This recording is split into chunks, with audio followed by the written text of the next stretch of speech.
نئے سال کا پہلا مہینہ دسمبر کے مقابلے میں ہم دیکھتے ہیں کہ دہشت گردی کے واقعات میں 42% اضافے کے ساتھ اختتام پذیر ہوا۔ ویسے تو 2024 میں بھی 2023 کے مقابلے میں دہشت گردی کے واقعات میں 40% اضافہ ہوا تھا، لیکن رواں برس کا آغاز ہی ریکارڈ توڑ اعداد و شمار کے ساتھ ہوا ہے۔ یہ کہنا ہے Pakistan institute for conflict and security studies کا، جو اسلام آباد کا ایک بڑا معتبر اور مستند جو ہے تھنک ٹینک ہے۔ جنوری میں ملک بھر میں دہشت گردی کے واقعات اور ان کے خلاف کارروائی میں 285 ہلاکتیں ہوئیں، ان میں 57 سیکورٹی اہلکار اور 20 سویلینز جو ہیں وہ شہید ہوئے ہیں، جبکہ 208 دہشت گرد جو ہیں وہ ہلاک ہوئے ہیں، جو 2016 کے بعد دہشت گردوں کی سب سے زیادہ ہلاکتیں ہیں۔ جنوری کے آخری دن قلات کے علاقے منگو چار میں دہشت گردی کے واقعے میں یکمشت 18 سیکورٹی اہلکار شہید ہوئے۔ یہ کسی ایک واقعے میں سیکورٹی اہلکاروں کا گزشتہ 12 ماہ میں سب سے بڑا نقصان ہے۔ اسی لیے وزیراعظم شہباز شریف آج کوئٹہ میں تھے، جہاں انہوں نے سی ایم ایچ میں زخمیوں کی عیادت کی۔ وزیراعظم کا کہنا تھا کہ دہشت گردی پھیلانے والے عناصر جو ہیں وہ ترقی کے دشمن ہیں اور ان دشمنوں کے ناپاک عزائم جو ہیں کبھی کامیاب نہیں ہونے دیں گے۔ انتہائی اندوناک واقعہ جو قلات میں ہوا، جس میں 23 خوارج جو ہے وہ جہنم رسید ہوئے اور اس کے ساتھ 18 جوانوں نے جام شہادت نوش کیا۔ یہ وہ عظیم قربانیاں ہیں جس کی بدولت نہ صرف پاکستان کے اندر جو دوبارہ ایک لہر آئی ہے ٹیررزم کی، دہشت گردی کی، اس کے خاتمے کے لیے یہ نوجوان، یہ افسر، یہ سپاہی، لا انفورسنگ ایجنسیز کے اہلکار جو اپنے خون کا نذرانہ پیش کر رہے ہیں، پوری قوم ان کو، شہیدوں کو، غازیوں کو سلام کرتی ہے۔ معمول کے بیانات سے قطع نظر دہشت گردی کے چیلنج کو اس کے صحیح تناظر میں دیکھنا ضروری ہے۔ فی الوقت پاکستان میں دہشت گردی کے 2 جدا محاذ ہیں۔ ایک بڑا محور جو ہے وہ خیبر پختونخوا ہے، جہاں کالعدم تحریک طالبان پاکستان سرگرم عمل ہے۔ ٹی ٹی پی افغانستان کی سرزمین کو پاکستان کے خلاف دہشت گردی کے لیے بطور جمپنگ بورڈ اور پناہ گاہ جو ہے استعمال کر رہی ہے۔ دہشت گردی کا دوسرا محاذ جو ہے بلوچستان سے تعلق رکھنے والی پرتشدد قوم پرست تنظیموں پر مشتمل ہے، جس میں بلوچستان لبریشن آرمی کے کچھ دھڑے ہیں، بلوچستان لبریشن فرنٹ ہے اور بلوچستان ریپبلکن آرمی جو ہیں وہ پیش ہیں۔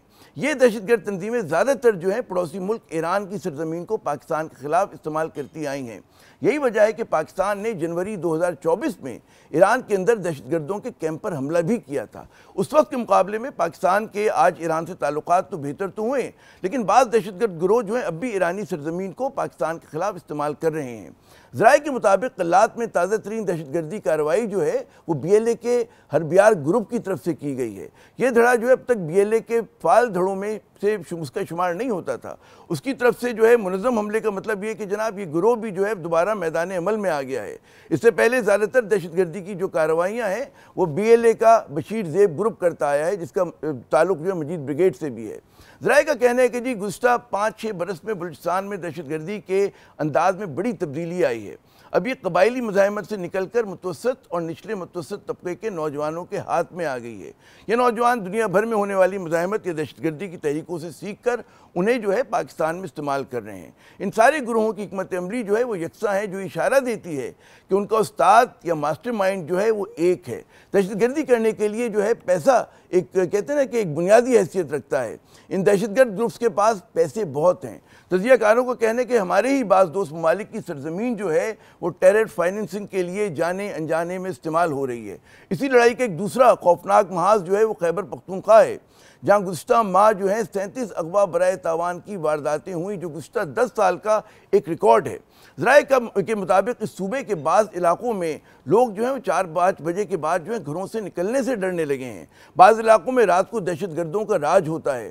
دہشت گردوں کے موجودہ چیلنج کی مزید تفصیلات بیان کی جا سکتی ہیں، لیکن سوال یہ کہ دہشت گردی کے خلاف پاکستان نے جو کامیابیاں آپریشن ضرب اسد میں سمیٹی تھیں وہ گزشتہ 3-4 برس میں یکلخ ختم کیسے ہو گئیں؟ اصلاحات کے ایجنڈے یعنی کہ نیشنل ایکشن پلان پر عمل کیوں نہ ہو سکا؟ پاکستان نے سخت ترین حالات میں افغان طالبان کی حمایت کی۔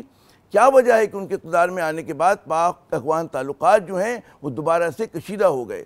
ذرائع کا کہنا ہے کہ سیکورٹی اہلکاروں کی تمام تر قربانیوں کے باوجود اس لڑائی میں نقصان کی بڑی وجہ اس ملک کا جاری و ساری سیاسی عدم استحکام بھی ہے۔ اس کی وجہ سے نہ بنیادی مسائل پر توجہ ہے، نہ پالیسیوں میں تسلسل ہے۔ ارباب اختیار اور اقتدار جو ہیں ان کے لیے ضروری ہے کہ روایتی بیانات اور اعلانات سے ہٹ کر اس چیلنج کو قوم کے سامنے درست تناظر میں پیش کریں اور اس کے حل کے لیے دورس اقدامات کریں۔